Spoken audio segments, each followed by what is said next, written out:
Hello student, welcome to my channel basic study note. This is Sandhya Saini. Student, आज हम एक नया टॉपिक स्टार्ट करने जा रहे हैं क्लास 10th के वाणिज्य से रिलेटेड, जिसमें हम आपको बताएंगे चैप्टर 13 बीजक एवं विक्रय विवरण से रिलेटेड। इसमें हम आज आपको कुछ न्यूमेरिकल क्वेश्चन कराएंगे। साथ ही हम इससे पहले एक वीडियो आपको दे चुके हैं जिसमें हमने आपको बताया था कि बीजक का अर्थ एवं परिभाषा, बीजक बनाने के उद्देश्य और बीजक के प्रकार किस तरीके के होते हैं। ठीक है, कितने प्रकार के होते हैं। तो स्टूडेंट, आज जो हम टॉपिक बताएंगे वो हमारे साधारण बीजक से रहेंगे और उसी से रिलेटेड हम कुछ न्यूमेरिकल क्वेश्चन भी करने जाएंगे। ठीक है, तो चलिए देखते हैं कुछ। आज का जो टॉपिक रहेगा वो सबसे पहले कौन सा है, साधारण बीजक व सूचनार्थ कच्चे बीजक में अंतर। तो हम सबसे पहले ये जानेंगे कि ये होता क्या है। बनाने का समय सबसे पहले क्या होता है, ये माल की बिक्री के बाद बनाया जाता है, ये माल के बिक्री के पूर्व बनाया जाता है। क्या, सूचनार्थ कच्चा बीजक। उसके बाद में व्यय यानी कि साधारण बीजक का व्यय कैसे होता है, इसमें दिखाए जाने वाले समस्त व्यय वास्तविक होते हैं और सूचनार्थ या कच्चा बीजक में इसमें दिखाए जाने वाले समस्त व्यय अनुमानित होते हैं। उसके बाद आता है बिल्टी नंबर। अब बिल्टी नंबर इसमें क्या होता है, साधारण बीजक में इसमें रेलवे रसीद बिल्टी का नंबर लिखा जाता है, लेकिन सूचनार्थ कच्चे बीजक में इसका बिल्टी का नंबर नहीं लिखा जाता है।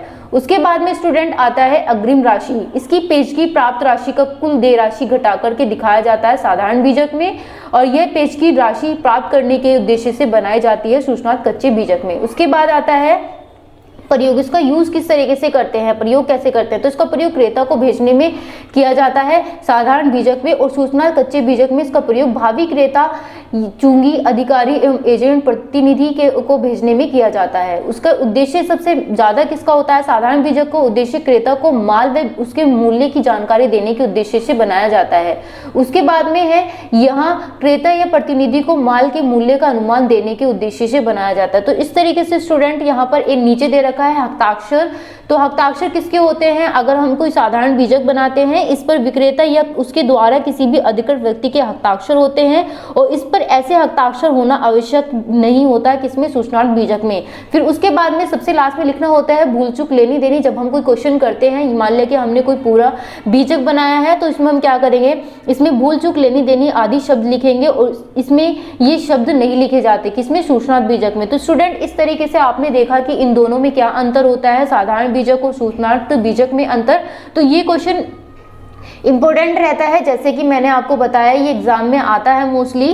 तो इसमें आपसे पूछ ले जाता है कि साधारण बीजक और सूचनार्थ कच्चे बीजक में अंतर बताइए। तो इस तरीके से आप यहाँ पर टॉपिक वाइज बता सकते हैं। ये बहुत ज्यादा आसान होगा जब आप ये नंबर लिखेंगे, ठीक है। और इसके बारे में, इसके अंतर का आधार आपको पता होगा। अंतर का आधार तब आपको पूरा क्लियरली समझ में आएगा तब मैं जब आपको इसका न्यूमेरिकल क्वेश्चन कराऊंगी, ठीक है। तो इसी का न्यूमेरिकल क्वेश्चन मैं आज आपको कराऊंगी, लेकिन इससे पहले आप जान लीजिए कि बीजक में क्या क्या लिखा जाता है। तो बीजक में प्राय निम्नलिखित बातों का उल्लेख किया जाता है, जैसे कि बीजक संख्या, आदेश संख्या, विक्रेता का नाम व पता, बीजक तैयार करने की तिथि, दूरभाष नंबर, तार का पता, क्रेता का नाम व पता, व्यापारिक शर्तें, बेचे गए माल का विवरण जैसे नाम, किस्म, मात्रा या वजन, माल की दर, कुल मूल्य, व्यापारिक मूल्य, विक्रेता द्वारा किए गए व्यय, ग्राहक से अंतिम प्राप्त राशि, शुद्ध देय राशि, माल भेजने का साधन, रेलवे रसीद संख्या, कुछ भी लिख सकते हैं, बिल्टी का भेजने का माध्यम, माल का अधिकार पत्र भेजने का तिथि, और भूल चूक लेनी देनी सबसे लास्ट में लिखा जाता है।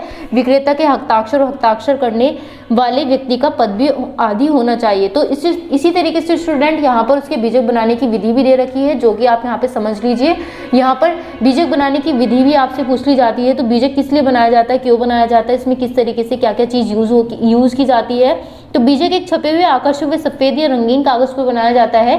कुछ व्यापारी इसके लिए छपी हुई पुस्तिका प्रयोग में लाते हैं, और उसके ऊपर भाग में विक्रेता, फर्म का नाम भी, पता, टेलीफोन नंबर, तार का पता, तिथि, आदेश संख्या, बीजक संख्या छपे रहते हैं। तो इस तरीके से हम क्या करते हैं, बीजक की स्टार्टिंग करते हैं जब हम बीजक को बनाते हैं। सबसे पहले हमारा क्या आता है, सबसे ऊपर माल के विक्रेता का नाम व पता लिखा जाता है। उसके बाद बिल्कुल नीचे बाईं ओर टेलीफोन नंबर और तार का पता, कोड संख्या लिखी जाती है। मैं अभी आपको दिखाऊंगी जब मैं आपको कुछ न्यूमेरिकल क्वेश्चन कराऊंगी, ठीक है।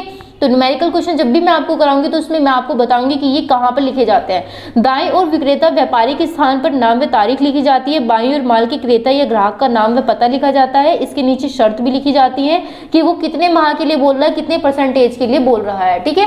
उसके बाद में वस्तु की इकाइयों की संख्या, भार या वजन, वस्तु का नाम, किस्म, दर, मूल्य आदि को स्पष्ट विवरण दिया जाता है। ग्राहक को दी गई छूट में कटौती का कुल मूल्य घटाकर दिखाया जाता है। पैकिंग, ढुलाई, व्यय जितने भी खर्चे हैं उन सबको जोड़ करके दिखाया जाता है। उसके बाद में खर्चों को जोड़ने के बाद कटौती घटाने की राशि भी आती है और अलग अलग खाने में लिख दी जाती है। यही वह शुद्ध देय राशि धनराशि होती है जिनका भुगतान क्रेता द्वारा विक्रेता को किया जाता है। बीजक के नीचे कुल देय राशि शब्दों में लिखी जाती है। यह लिखा जाता है कि माल किस साधन में भेजा गया है या बिल्टी संख्या क्या है, उसका बैंक का नाम भी लिखा जाता है जिसके माध्यम से बिल्टी भेजी जाती है। तो इस तरीके से बीजक बनाने की कुछ विधियां होती हैं, जैसे कि मैंने आपको बताया। तो ये विधि आपको पता होनी चाहिए जैसे कि आप बीजक बनाते हैं। तो चलिए स्टूडेंट, पहले बीजक में आज देख लेते हैं एक न्यूमेरिकल क्वेश्चन भी साथ में, तो जो आपको समझ में आ जाएगा फिर ये सब की बीजक होता क्या है, किस तरीके से बनाया जाता है। सबसे पहले आता है स्टूडेंट बीजक बनाना तैयार करना, यानी कि पहला क्वेश्चन है, सर श्री गोपाल दास बिहारी लाल मेरठ ने मुजफ्फरनगर के सर श्री चंद्र मोहन ज्ञान प्रकाश को निम्नलिखित माल बेचा। तो स्टूडेंट यहाँ पर विक्रय वस्तु दे रखी है 15 दर्जन शुल्क सिल्क की साड़ियां, यानी कि दर 110 रुपए प्रति साड़ी। ठीक है, अब स्टूडेंट एक बात और जान लो, यदि दर्जन यहाँ पर इस साइड दे रखा है तो हम 12 से यानी कि 12 से डिवाइड करेंगे इन दोनों इन दोनों डिजिट को मल्टीप्लाई करके, यानी कि 15 की मल्टीप्लाई 110 में करेंगे। ठीक है, जब आप मल्टीप्लाई कर लेंगे तो 12 से इसको भाग करेंगे। मैं अभी आपको दिखाऊंगी जब मैं क्वेश्चन कराऊंगी किस तरीके से करना है। फिर उसके बाद में है 10 थान रेशमी कमीज का कपड़ा 160 रुपए प्रति थान दे रखा है, तो 160 की मल्टीप्लाई 10 में करेंगे। 10 दर्जन रेशमी रुमाल यानी कि 24 प्रति दर्जन बोला है। स्टूडेंट यदि दर्जन दोनों साइड बोला है तो हम 12 से मल्टीप्लाई नहीं करेंगे, ओनली 24 की और 10 की करेंगे। 100 मीटर सिल्क की कोट का कपड़ा दर यानी कि 44 रुपए प्रति मीटर दे रखा है, तो 44 की मल्टीप्लाई केवल ओनली 100 में करेंगे। यहाँ पर व्यय दे रखा है पैकिंग 150 रुपए, रेल भाड़ा 125 रुपए, ढुलाई 20 रुपए, बिक्री की शर्तें व्यापारी कटौती 5%, नगद कटौती 2.5% दे रखी है। ठीक है स्टूडेंट, तो ये है हमारा आज का क्वेश्चन जो कि आपको करना है। ठीक है, मैं आपको बता रही हूँ कि किस तरीके से आप इसे करके दिखाएंगे। जैसा कि स्टूडेंट आप बेसिक स्टडी नोट चैनल पर आप ये चीज देख रहे हैं तो चैनल को सब्सक्राइब करना ना भूले। तो क्वेश्चन नंबर 1 का सॉल्यूशन यहाँ पर दे रखा है स्टूडेंट। सबसे पहले मैंने यहाँ पर लिखा है बीजक। ठीक है, बीजक कौन है, कौन दे रहा है, तो गोपाल दास बिहारी लाल, जैसे कि क्वेश्चन में नाम आया था हमने यहाँ पर लिख दिया। तार यानी कि तार में हम उसका नाम लिखेंगे जो यहाँ पर हमारा क्रिया कर रहा है, यानी कि दूरभाष, दूरभाष में हम कोई भी संख्या लिख सकते हैं जो भी आप, ये जरूरी नहीं है कि आप अपना फोन नंबर यहाँ पर लिखें, तो फोन नंबर ना लिखें, ज्यादा से ज्यादा हो सके तो आप कोई भी डिजिट यहाँ पर 1 2 3 4 5 लिख सकते हैं। उसके बाद में बीजक संख्या यहाँ पर आप, ये भी क्वेश्चन में नहीं आता है और ना ही ये भी क्वेश्चन में आता है, तो हम अपनी तरफ से कोई भी संख्या लिख सकते हैं। ठीक है, आदेश संख्या भी और बीजक संख्या भी। फिर उसके बाद में आता है कोड संख्या। कोड संख्या में अगर हमारे क्वेश्चन में कोई नाम नहीं दे रखा है, कोई चीज नहीं दे रखी है, तो हम एबीसी संख्या यानी कि कोड संख्या नहीं दे रखी होती है वैसे भी क्वेश्चन में, तो हम एबीसी लिख करके छोड़ देते हैं। अष्टम संस्करण ये इसका हमने एक तरीके से कोड दे दिया गया है। फिर उसके बाद में लिखेंगे हम सेवा में मेसर चंद्र मोहन प्रकाश, यानी कि दूसरा नाम हमारा क्या है, चंद्र मोहन प्रकाश, हमने उसका नाम लिखा। फिर उसके बाद कहां से किया है, मुजफ्फरनगर। उसकी शर्त क्या रही है, नगद कटौती। अब ये नगद कटौती कितने की रही है, 2.5% की। तो स्टूडेंट मैंने यहाँ पर 2.5% यहाँ पर लिख दिया है। ठीक है, जैसे कि क्वेश्चन में दे रखा था। उसके बाद व्यापारी कटौती है। व्यापारी कटौती हम तब बनाएंगे जब हमारा यहाँ पर बीजक रेडी हम करने जा रहे हैं। बीजक बनाने से पहले मैं आपको बता दूं कि यहाँ पे जो फॉर्मेट दे रखा है वो मात्रा, विवरण, दर और धनराशि योग, ये चीजें दे रखी हैं। तो मात्रा, विवरण, दर, धनराशि, योग यहाँ पे दे रखा है। हम सबसे पहले यहाँ पे मैंने आपको क्वेश्चन में बताया था कि मात्रा, यानी कि मात्रा कितनी दे रखी है, 10 दर्जन सिल्क की साड़ियाँ, तो 10 दर्जन दे रखी है। तो स्टूडेंट हम यहाँ पर क्या लिख देंगे, 10 दर्जन लिख देंगे। ठीक है, नेक्स्ट में इससे आगे हमारा क्या दे रखा है, सिल्क की साड़ियाँ, यानी कि शुद्ध सिल्क की साड़ियाँ दे रखी हैं। तो मैं यहाँ पर लिख देती हूँ शुद्ध सिल्क की साड़ियाँ। उसके बाद में कितनी दर पर बोला है, 110 रुपए प्रति, 110 रुपए प्रति यहाँ पर बोला है स्टूडेंट। अब मैंने क्या करा, मुझे पता था यहाँ 10 दर्जन है और यहाँ पर 110 है। क्वेश्चन में स्टूडेंट 15 यानी कि 15 दर्जन दे रखा है, तो यहाँ हम 15 ही कर लेते हैं, क्योंकि यहाँ गलती से यहाँ पे 10 लिखा हुआ है, तो यहाँ पर हमने 10 लिखा था, यहाँ पे 15 कर दिया क्योंकि 15 हमारा दे रखा था। यहाँ पे देखिएगा स्टूडेंट, जैसे कि मैंने अभी आपको बताया कि 15 दर्जन दे रखा है, दर्जन दे रखा है, तो एक दर्जन में केवल 12 होते हैं, तो मैंने यहाँ पे 12 से मल्टीप्लाई करी। उसके बाद में किससे कहा उसने, 110 रुपए, 110 रुपए। ठीक है स्टूडेंट, तो हमारा कितना निकल के आया, 19,800। तो 19,800 हम कहाँ पर लिखेंगे, धनराशि लिखेंगे। उसके बाद में यहाँ पे देखिए स्टूडेंट हमारा 19,800 कैसे आया, 15 दर्जन बोला था, 15 की मल्टीप्लाई करेंगे हम दर्जन में, एक दर्जन में हमारा 12 वो होता है तो हम 12 से मल्टीप्लाई करेंगे। उसके बाद में स्टूडेंट हम क्या करेंगे, यहाँ पर किससे मल्टीप्लाई करेंगे, 110 रुपये प्रति बोला था, 110 रुपये प्रति बोला था, हम क्या करेंगे मल्टीप्लाई करेंगे। ठीक है, मल्टीप्लाई करेंगे, मल्टीप्लाई करने के बाद में हमारा स्टूडेंट क्या आ रहा है 19,800, तो 19,800 हम कहाँ लिख देंगे, धनराशि में।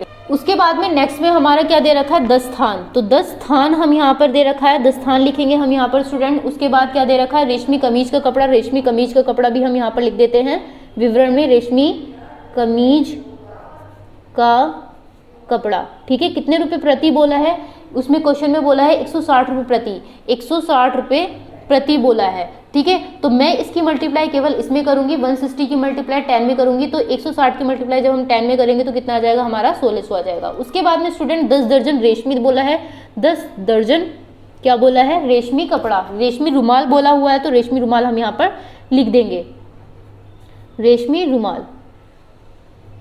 ठीक है, कितने रुपए बोला है, 24 रुपये प्रति दर्जन बोला है, तो 24 रुपये प्रति दर्जन मैं यहाँ पर लिख देती हूँ। दर्जन में बोला है तो सिंपल सी बात है, हम 12 से फिर से मल्टीप्लाई करेंगे जैसे मैंने अभी आपको बताया था। यहाँ पे देखिएगा स्टूडेंट 10 रुपये प्रति दर्जन बोला है तो 10 रुपये प्रति दर्जन। ठीक है, मैं यहाँ पर क्या करूँगी, केवल 10 की मल्टीप्लाई किस में करनी है, मुझे 24 में करनी है। अब यदि दोनों साइड दर्जन दे रखा हो तो दोनों साइड दर्जन क्या करेंगे स्टूडेंट, हम केवल मल्टीप्लाई करेंगे। यहाँ भी दर्जन दे रखा है, यहाँ भी दर्जन दे रखा है, तो क्या मल्टीप्लाई 12 में करेंगे, नहीं करेंगे। तो हम इस 12 को हम 12 से यहाँ पे मल्टीप्लाई नहीं करेंगे, केवल 10 की मल्टीप्लाई 24 में करेंगे, तो कितना आ जाएगा हमारा 240 आ जाएगा। ठीक है स्टूडेंट, उसके बाद में बोल रखा है 16 मीटर सिल्क साड़ियाँ, यानी कि सिल्क कोट का कपड़ा, तो 100 मीटर दे रखा है, 100 मीटर, तो मैं यानी 100 मीटर यहाँ पर लिख देती हूँ। उसके बाद में मैंने लिखा है सिल्क कोट का कपड़ा, सिल्क कोट का कपड़ा। उसके बाद कितना दे रखा है, कितने रुपए प्रति, 44 रुपये प्रति वो रखा है, तो 44 रुपये प्रति मैंने यहाँ पे लिख दिया। 44 की मल्टीप्लाई अब मैं क्या करूँगी, इसमें मल्टीप्लाई कर दूंगी 100 में। ठीक है, तो हमारा कितना आ जाएगा, 4400 आ जाएगा स्टूडेंट, तो मैं यहाँ पे 4400 लिख देती हूँ। उसके बाद स्टूडेंट हम क्या करेंगे, उसके बाद स्टूडेंट हम इन धनराशि को जोड़ देंगे, 19,800, 1600, 240 और 4400। तो जोड़ने के बाद में स्टूडेंट जो हमारा आ रहा है वो कितना आ रहा है, 26,040 आ रहा है। ठीक है स्टूडेंट, हमने यहाँ पे लिख दिया। उसके बाद हम स्टूडेंट क्या लिखेंगे, घटाया, घटाएंगे क्या, व्यापारिक छूट, घटाएंगे क्या हम, व्यापारिक छूट। अब व्यापारिक छूट कितने परसेंट दे रखी है स्टूडेंट, हमारी क्वेश्चन में 5% दे रखी है, 5% दे रखी है। अब हम इसी का ही क्या निकाल देंगे, 5% निकाल देंगे 26,040 का। तो यहाँ पे देखिएगा स्टूडेंट 26,040 हमने यहाँ पर लिख दिया, इसका कितना परसेंट निकाल रहे हैं हम, 5% निकालेंगे मल्टीप्लाई करके, तो कितना आ रहा है, 13 से 2 आ रहा है। ठीक है, अब 13 से 2 को हम क्या करेंगे स्टूडेंट, हम घटा देंगे। घटाने के बाद में हम कहाँ पर लिखेंगे, योग में लिखेंगे। यहाँ पर कहाँ लिखेंगे, योग वाले इसमें लिखेंगे। जब हम योग के इसमें लिख लेंगे तो घटाने के बाद में हमारा स्टूडेंट ये घटा देंगे, इसमें से 26,040 घटा देंगे तो कितना आया स्टूडेंट, 24,738। ठीक है, अब स्टूडेंट हमने ये कम वाली संख्या थी और ये ज़्यादा वाली संख्या थी, तो जब हमने इसमें से इसको घटाया तो सिंपल सी बात है यहाँ पर माइनस आ जाएगा। यदि आप इसमें से इसको घटाएंगे तो हमारा प्लस में ही आएगा, तो हम यहाँ पर माइनस नहीं लिखेंगे। ठीक है, आपको इतना समझ में आ गया।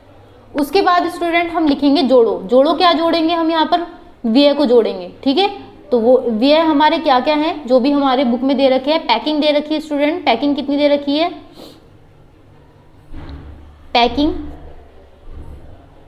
पैकिंग है हमारी स्टूडेंट 150 रुपये की, तो 150 रुपये हम यहाँ पर धनराशि में लिखेंगे, 150 रुपये। उसके बाद हमारा रेल भाड़ा दे रखा है, तो हम रेल भाड़ा भी लिख देते हैं 125 रुपये। उसके बाद में हमारी ढुलाई दे रखी है, तो ढुलाई हमारी कितनी दे रखी है स्टूडेंट, 20 रुपये। ठीक है, अब हम इन सबको जोड़ देंगे। जोड़ने के बाद में हम स्टूडेंट कहाँ लिखेंगे, वो यहाँ पर लिखेंगे। कहाँ पर लिखेंगे, हम योग वाले कॉलम में लिखेंगे। योग वाले कॉलम में लिखते ही हमारा इसमें से इसको घटा देंगे। घटाने के बाद में जो भी आएगा जोड़ेंगे, जोड़ने के बाद में हमारा जो भी आएगा वो हमारा आंसर होगा। तो स्टूडेंट जोड़ने के बाद में हमारा ये कितना आ रहा है, 295। अब इस वाली राशि में से हम इस वाली राशि को दोनों को जोड़ देंगे, क्योंकि मैंने यहाँ पर क्या लिखा है, व्यय लिखा है। व्यय क्यों क्या लिखा है, मैंने यहाँ पर जोड़ने के लिए बोला है और यहाँ पर व्यापारी छूट को घटाने के लिए। तो घटाने वाली राशि तो मैंने घटा करके दिखा दी यहाँ पर, लेकिन अब जो जोड़ने वाली राशि है मैंने इन तीनों को जोड़ा और इसमें से इसको जोड़ करके मैं यहाँ पर दिखा दूंगी। तो यहाँ पर हमारा कितना आ रहा है स्टूडेंट, 25,033। तो 25,033 हम यहाँ पर लिख देंगे। जो हम यहाँ पर लिख देंगे स्टूडेंट, तो ये हमारी चीज क्या निकल के आती है, कुल देय धनराशि निकल के आती है। ठीक है, कुल देय राशि निकल के आती है, और कुल देय राशि हम यहाँ पर लिख देंगे कुल देय राशि। कुल देय राशि लिखा, और उसी के साथ में हम स्टूडेंट यहाँ पर लिखेंगे रुपए। ठीक है, शुद्ध हिंदी में लिखेंगे रुपए 25,033।